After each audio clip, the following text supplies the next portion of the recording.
Broccoli म्हणतात सगळ्यांना हॉस्पिटलची भाजी वाटते, पण ही रेसिपी पाहिली तर तुम्ही रोज मागणार। ही आहे 5 मिनिटात होणारी सुपर क्रिस्पी ब्रोकली फ्राय। ना फॅन्सी सॉस ना चायनीज स्टाईल, प्युअर घरगुती तडका। तर चला तर मग सुरुवात करूया आजच्या रेसिपीला। यासाठी आपल्याला लागणार आहे टोमॅटो, वाटाणा आणि ब्रोकली। पहिल्यांदा गरम पाण्यामध्ये आपल्याला ब्रोकली छान अशी कट करून 5 मिनिटासाठी वाफवून घ्यायची आहे। वाफवून झाल्यानंतर ब्रोकलीला 5 मिनिटं साईडला ठेवा। आता एका कढईमध्ये आपल्याला तेल गरम करायचे आहे। तेल छान असे गरम झाल्यानंतर त्यामध्ये आपल्याला जिरं घालायचं आहे।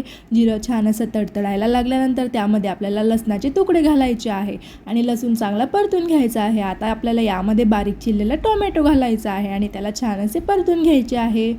परतून झाल्यानंतर त्यामध्ये आता आपल्याला वाटाणा घालायचा आहे।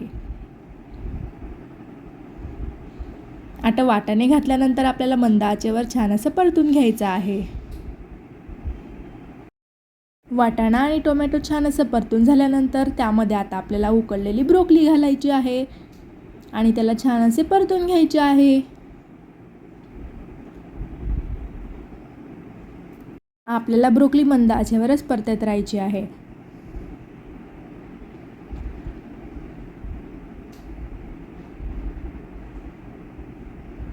हळद, तिखट आणि मीठ आणि थोडे सिक्रेट मसाला, यामुळे ना आपल्या भाजीला खूप छान असा क्रंच येतो।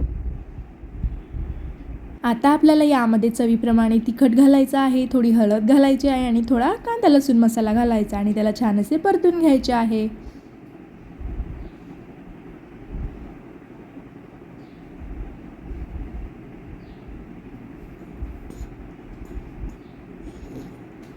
चवीप्रमाणे मीठ घालायचे आहे यामध्ये आणि छान असे परतून घ्यायचे आहे आपल्याला भाजीला। आता यामध्ये ना थोडं पाणी घालायचं आहे आपल्याला, अर्धा कप तरी पाणी घालायचं आहे आणि मंद आचेवर आपल्याला 5 मिनिटासाठी भाजी झाकण ठेवून शिजू द्यायची आहे। तयार आहे आपली ब्रोकली फ्राय। चपातीसोबत, भाकरीसोबत किंवा भातासोबत एकदम टेस्टी लागणार आहे भाजी। तुम्हाला जर माझी रेसिपी आवडल्यास माझ्या चॅनलला नक्की सबस्क्राईब करा।